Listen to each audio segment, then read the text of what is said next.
Assalamualaikum warahmatullahi wabarakatuh. Hai, apa kabar kalian semua? Semoga sehat, baik jasmani maupun rohani, dan tetap berada dalam lindungannya. Amin. Di video kali ini saya akan membahas atau bercerita tentang salah satu sahabat Nabi, Bilal bin Rabah. Bilal bin Rabah adalah budak dari Habasyah yang dimerdekakan oleh Abu Bakar. Putra Rabah ini masuk dalam orang-orang yang pertama kali masuk Islam, mewakili golongan budak. Lalu ia ikut pasukan Fathul Islam menuju Syam dan kemudian tinggal di Homs, Syria, kini Suriah. Bilal bin Rabah adalah seorang budak berkulit hitam dari Habasyah yang masuk Islam ketika masih diperbudak. Setelah majikannya mengetahui bahwa Bilal masuk Islam, maka Bilal disiksa terus-menerus setiap harinya guna mengembalikan keyakinannya agar tidak memeluk Islam. Menyebut nama Bilal bin Rabah, kita pasti terbayang kisah keteguhan hati seorang muslim sejati. Betapa tidak saat umat Islam masih berjumlah sekian orang, serta kekejaman yang diterima kaum muslim. Seorang budak berkulit kelam bertekad bulat dan mengikrarkan diri beriman kepada Allah Subhanahu wa Ta'ala. Nama lengkapnya Bilal bin Rabah al-Habasyi. Ia berasal dari negeri Habasyah, sekarang Ethiopia. Ia biasa dipanggil Abu Abdillah dan digelari Muazzin ar-Rasul. Bilal lahir di daerah Asyara sekitar 43 tahun sebelum hijrah. Ia berpostur tinggi, kurus, warna kulitnya coklat, lipisnya tipis, dan rambutnya lebat. Ibunya adalah hamba sahaya atau budak milik Umayyah bin Khalaf dari Bani Jumuk. Bilal menjadi budak mereka hingga akhirnya ia mendengar tentang Islam. Lalu ia menemui Rasulullah dan mengikrarkan diri masuk Islam. Ia merupakan kalangan sahabat Rasulullah yang berasal dari non-Arab. Dalam tokoh-tokoh besar Islam sepanjang sejarah, karya Syekh Muhammad Said Mursi dipaparkan bahwa Umayyah bin Khalaf pernah menyiksa dan membiarkannya dijemur di tengah gurun pasir selama beberapa hari. Di perutnya diikat sebuah batu besar dan lehernya diikat dengan tali. Lalu orang-orang kafir menyuruh anak-anak mereka untuk menyeretnya di antara perbukitan Mekah. Saat berada dalam siksaan itu, tiada yang diminta Bilal kepada para penyiksanya, kecuali hanya permohonan kepada Allah. Berkali-kali Umayyah bin Khalaf menyiksa dan meminta agar meninggalkan agama yang dibawa oleh Rasulullah. Namun Bilal tetap teguh pada pendirian. Ia selalu mengucapkan ahad, ahad. Ia menolak mengucapkan kata kufur. Abu Bakar As-Siddiq lalu memerdekakannya. Umar bin Khattab berujar, Abu Bakar adalah seorang pemimpin kami dan dia telah memerdekakan seorang pemimpin kami. Setelah merdeka, Bilal mengabdikan diri untuk Allah dan Rasulnya. Kemanapun Rasul pergi, Bilal senantiasa berada di samping Rasulullah. Karena itu pula, para sahabat Nabi sangat menghormati dan memuliakan Bilal, sebagaimana mereka memuliakan dan menghormati Rasulullah. Saat Rasulullah berhijrah ke Madinah, Bilal pun turut serta bersama kaum muslim. Ketika Masjid Nabawi selesai dibangun, Rasulullah mensyariatkan azan. Rasulullah kemudian menunjuk Bilal untuk mengumandangkan azan karena ia memiliki suara yang merdu. Lalu Bilal mengumandangkan azan sebagai pertanda dilaksanakannya sholat 5 waktu. Sejak saat itu Bilal mendapat julukan sebagai Muazzin ar-Rasul dan ia menjadi muazzin pertama dalam sejarah Islam. Setelah sekian lama tinggal di Madinah, Bilal senantiasa menjadi pengumandang azan. Biasanya setelah mengumandangkan azan, Bilal berdiri di depan pintu rumah Rasulullah seraya berseru, "Mari melaksanakan sholat, mari meraih keuntungan." Lalu ketika Rasulullah keluar dari rumah dan Bilal melihatnya, ia segera melantunkan iqamat sebagai tanda salat berjamaah akan segera dimulai. Ketika menaklukkan kota Mekah atau Fatu Mekah, Rasulullah berjalan di depan pasukan muslim bersama Bilal. Saat masuk Ka'bah, beliau hanya ditemani oleh 3 orang sahabat, yaitu Utsman bin Thalha, Usamah bin Zaid, dan Bilal bin Rabah. Tak lama kemudian, waktu sholat zuhur pun tiba. Ribuan orang berkumpul di sekitar Rasulullah, termasuk orang-orang kafir Quraisy yang baru masuk Islam pada saat itu. Pada saat-saat yang sangat bersejarah itu, Rasulullah memanggil Bilal agar naik ke atap Ka'bah untuk mengumandangkan azan. Tanpa menunggu perintah kedua, Bilal segera beranjak dan melaksanakan perintah tersebut dengan senang hati. Ia pun mengumandangkan azan dengan suaranya yang bersih dan jelas.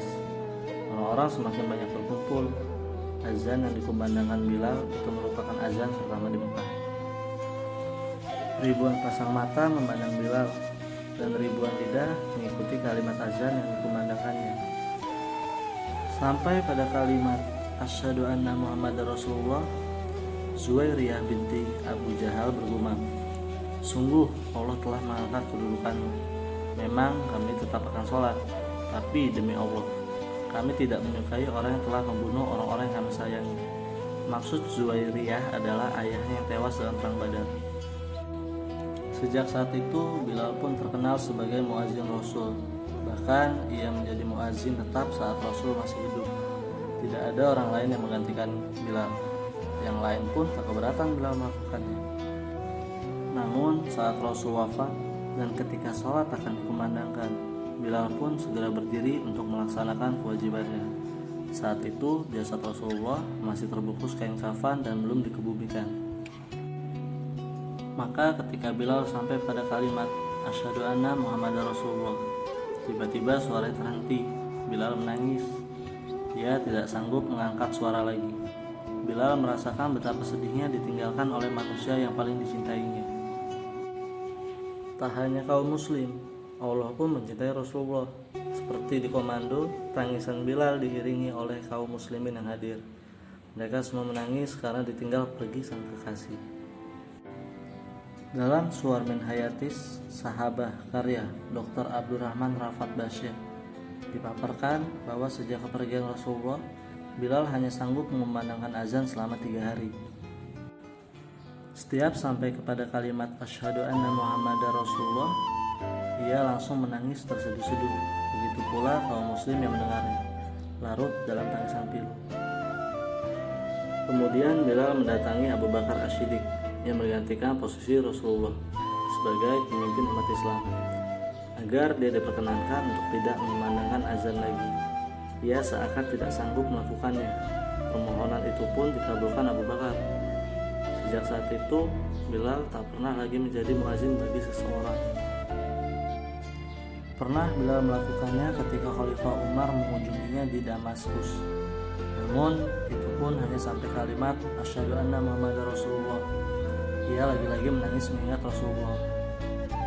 Bahkan Umar pun turut menangis. Azan yang dikumandangkan Bilal mengingatkan Umar ketika bersama-sama dengan Rasulullah, orang yang paling dicintainya. Kini sang muazin Rasulullah ini sudah berpulang sejak 14 abad silam, tepatnya tahun ke-20 Hijriah. Namun namanya masih harum hingga kini. Bahkan di sejumlah masjid di Indonesia, mungkin juga di negara lainnya, nama muazin selalu tercantum dengan tulisan Bilal.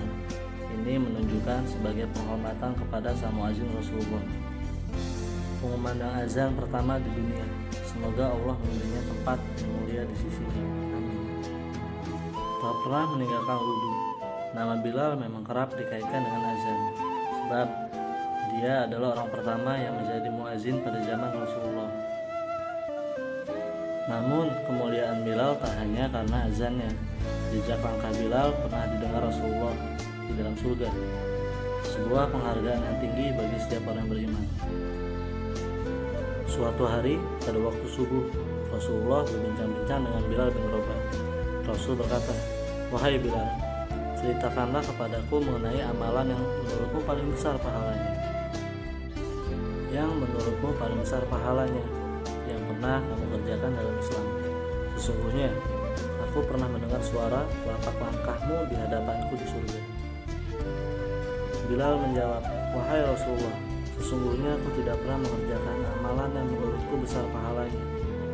Tapi aku tidak pernah wudhu pada waktu malam dan siang, melainkan aku akan menunaikan sholat yang diwajibkan bagiku untuk mengerjakannya. Jadi setiap selesai melaksanakan wudhu, Bilal senantiasa melakukan sholat 2 rakaat, yakni sholat sunnah wudhu. Perbuatan itu senantiasa dilakukannya dalam setiap kesempatan. Selain itu, ia juga termasuk orang yang senantiasa memelihara wudhu, yakni setiap batal dia akan langsung berwudhu. Semasa hidupnya, Bilal telah meriwayatkan 44 hadis dari Nabi. Di antaranya, Rasulullah bersabda, hendaklah kalian menunaikan sholat malam, karena sholat malam adalah tradisi orang-orang soleh sebelum kalian.